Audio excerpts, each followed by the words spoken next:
What's up, everybody? It's Kristen, and today's talk, we are going to be talking all about mindset. And for this specific video, we are going to basically go through some different aspects of getting your mind right that you're going to need in order to lay the foundation for what you're trying to achieve moving forward. So many times we think that where we really need to spend our time is in the action and in the plan and what am I going to do and how am I going to do it and when, where, how. And yes, although that's important, you really can't move forward without your mindset. So it's just like there's so many goals, so many things we could achieve, but if our minds are not there with us, eventually, even if we do make some sort of progress, it's not going to be sustainable. Let's talk about motivation versus discipline. Motivation is great, right? Motivation is great. I don't want to jump in and start slandering motivation, but y'all, motivation is more of an interest and an enthusiasm around a particular goal. It's great. You need that emotion, you need that feeling, you need that passion, you need the drive in order to, see something through. But if you are solely relying on motivation, especially if it's external, it is going to be fleeting and probably unsustainable long term. Okay, so think of motivation as that spark. It's what lights the fire at the bottom, but it's not going to keep the fire going the full time. Although it's useful, it's not the primary source of what's going to help you move forward. That's where we get into discipline. Discipline is more of your ability to show up and follow through according to a set of standards or rules that have been placed before you. It's about execution. It's about not letting your feelings take over and really just sticking to the plan. So simply put, motivation is about desire. Discipline is about action. You need both, but you've got to understand where your true strength and the balance between those two is going to come from. Motivation may get you off of the ground and sailing, but that discipline is really what's going to maintain you with whatever progress that you ultimately make. I like to think of how to handle your feelings, because of course our feelings are going to come up as we, live life and go through things, right? And so we don't want to be robots. If you're completely into discipline and super rigid, that's not really living either, I feel like. There's an element of that is admirable, and we definitely want to tap into that where we need to. But honestly, we're not robots. We're human beings with feelings and emotions, and I do think that we need to tend to those. But the metaphor I want to use is kind of like a baby on a road trip. Babies are cute. Babies are fun. Babies are, there's never a dull moment. But there's going to be times, let's say that you're driving. Let's say you have like a 5 hour, let's get a little long with the drive. All right. You got like 5, 6 hours, right, in the car with a 6-month-old baby. All right. That baby's going to be good at times, and that baby's going to be not so good at times. All right. There's going to be crying. There's going to be playing. There's going to be laughing. There's going to be, baby talk. There's going to be all kinds of things. You're going to have to pull over, change diapers. There's going to be accidents. There's going to be all sorts of things. But when we think about the road trip at hand, there is a beginning and an end. All right. And so no matter what happens with that baby, we're driving, right? We're driving. That baby might cry. We're going to reach back, right? We're going to reach back, console the baby, give the baby something to eat, change the baby's diaper, pull over, change the baby's diaper, but ultimately we are getting back on the road and we are moving forward. When it comes to navigating your emotions and not letting your emotions completely derail the discipline that you have, that's the same concept we have to have with ourselves. It doesn't mean that we pretend there's no baby back there. It means that we acknowledge, we soothe, we console, we meet our emotional needs, and then we get back to the plan at hand. Let's say this baby, needs a diaper change. Okay, cool. All right. But how long are we going to be on the side of the road? Just think about that. Like, metaphorically speaking, if you had to pull over to change a baby's diaper, how long would you want to hang out at the rest stop? Right? When you think about it, it's like, okay, yeah, I'll use it for what it's for, right? I'm going to pull over, change the diaper, wash my hands, do all the things. But pretty soon I'm going to get back on the road. That's the same thing you have to do when you are using discipline and motivation to get towards your goals. If you're lingering at the rest stop for too long, now it's getting in your way, and now it's a waste of time instead of purposeful and useful for an efficient journey. Again, I want you to take that metaphor with you of the baby. I'm going to take care of my emotional side, take care of my inner child. I'm going to try to meet my needs in every single way that I possibly can. But at the end of the day, my grown self, my aware self, is going to be the one driving the car. Never once is the baby going to drive for me. Never once are we going to stay at the rest stop overnight, right?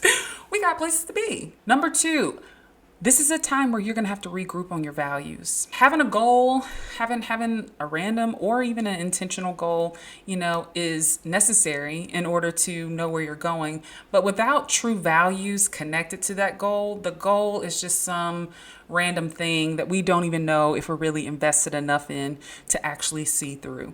But when you regroup on your values, when you regroup on making sure that the life that I'm living out aligns with what I say I value, what I say I believe in, this is when the magic happens. So if you have not sat down here recently and done a values inventory, like literally where you sit down and write, let's say 10, 15 maybe values, your top 10 to 15 values, and then think about what choices, decisions, habits, lifestyle things do I do that support these habits? What do my relationships say about these? And kind of really compare and contrast how your real life is showing up compared to what your values are. I think this is going to be a great way of making sure that you stay on track and making sure that you have that element of motivation and discipline as you move forward. So I like to think of re-anchoring into our values like guardrails when it comes to going bowling or something. Of course, we're bowling, we've got different size balls, we got different pins that we're trying to hit, which is goals. You know what I'm saying? There's all different varying factors that are at play. But at the end of the day, you have that safety and that security of knowing that these guardrails are going to help me stay on track. So let's say if I roll the ball and I get a little off course from what I originally said was important to me, or life happens or whatever, those guardrails, aka your values, are going to be the things that kind of help you regroup into what matters most for you. I would encourage you, after watching this video, to do a values inventory. List those values out. Put them somewhere where you can see them, because your values is what makes life worth it. If you're just blindly and mindlessly working towards physical aesthetics or, achievements and accomplishments, when you get to the end with no values invested in it, it's really not going to make you feel as good as maybe your mind thinks you will on the front end. When your values are attached, it just adds purpose and intentionality to the things that you experience, and it helps you to fall in love with the process as well as the outcome and not just be focused on the outcome. Lastly, I want to talk about self-love. A lot of times we set goals based in shame and guilt, right? We're thinking about how we used to do things, what we used to be involved in, how we used to be able to do X, Y, and Z at one time. And then now we're looking at ourselves in the mirror. We're looking at our lives. Where have I gone? I've lost myself. Those might be narratives that you are carrying with you.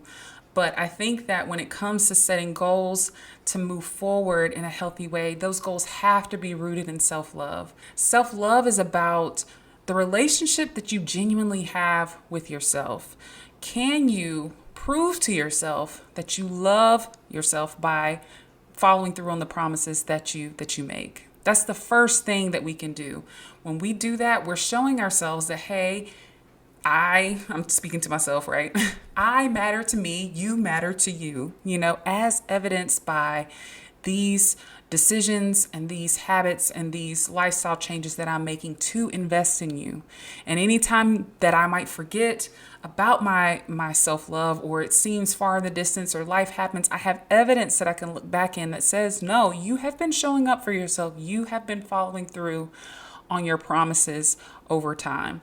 I like to think of this, metaphorically speaking, like a relationship with a partner. I think this is so easy to pick up on when it comes to like interpersonal relationships, but sometimes when it's your relationship with yourself, we kind of give ourselves some slack. We really slack off when it comes to our self-love in ways that I don't think we always deem as acceptable when it comes to romantic relationships. And so sometimes we are heavy on the self-love at the beginning of something, and we get all the things we need to be successful. We're trying to cheer ourselves on. We're speaking positively. We're trying to do everything all at once. I like to compare that to the act of love bombing in the beginning of a dating relationship. Yes, it feels good. It feels invigorating, it's energizing, it's passionate. We love to feel loved, especially when we're starting something new. It's like a dopamine release, a dopamine hit. You know what I'm saying? So there's definitely an allure to doing things that way. But what do we say in romantic relationships about people who love bomb? Usually the love bombing does not last, right? You can see this in dating relationships. You can see this after the honeymoon stage in a long-term relationship, that eventually that feel good, all is well, surface level love typically fades, and it's going to be about the depth of the relationship at the end of the day.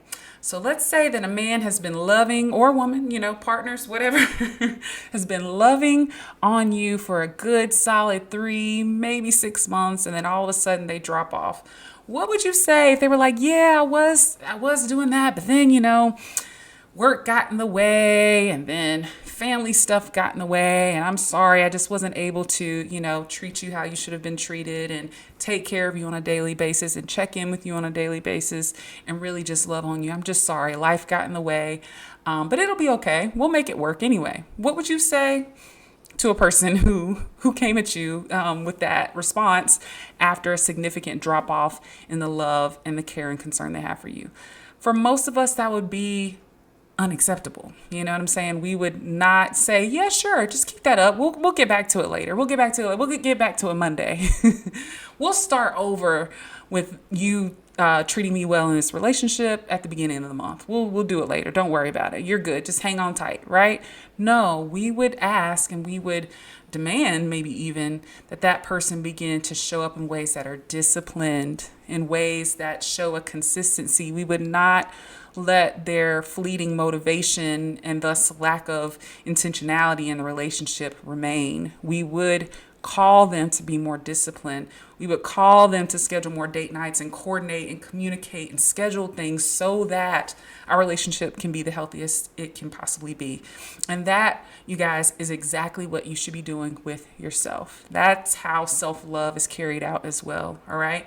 And so whatever space you may be in, if you're in the love bombing space, I want you to immediately start thinking about, how am I going to be disciplined with this when this part of my relationship starts to fade and life starts to happen? I've got to have some anchors of discipline, some standards that I'm not willing to waver on no matter what happens. And maybe there's some flexibility that has to come, but there's never going to be a day where I'm saying that my self-love can be delayed. Thank you all for joining in for this video. I hope this helps you regroup, refocus, and get your mind right for the goals that you have set. I encourage you to revisit those metaphors that I shared, and especially do a values inventory to help you set the goals that are going to be purposeful in moving forward. Thanks, and I'll see you next time.